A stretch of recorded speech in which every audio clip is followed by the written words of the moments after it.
नमस्कार मित्रांनो, मी संतोष सोलडकर, निर्भय महाराष्ट्र पार्टी निफाड तालुका अध्यक्ष व आमचे सहकारी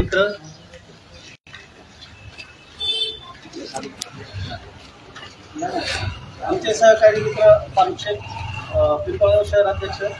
आपण मित्रांनो आज इथे पिंपळगावमध्ये निफाड रोड परिसरामध्ये कचरा डेपोचा विषय होता. त्या संदर्भात आपण CSR घटक कर्मचाऱ्यांना आणि अधिकाऱ्यांना असं रिक्वेस्ट करतो की तुमच्या मार्फत आमचं हे निवेदन याच्यापर्यंत पोहोचवा आणि तेथील जो घनकचरा प्रकल्प बंद आहे तर तो CSR फंडातून चालू करून द्यावा, जेणेकरून तो कमी कमी होण्यास मदत होईल. पिंपळगावच्या नागरिकांना जो प्रदूषणाचा आणि कचऱ्याचा त्रास आहे तो कमी होईल. त्याच्यासाठी आपण आज निवेदन देतोय. सर, आपण निवेदन फिनिश कर, फोटो दे ना.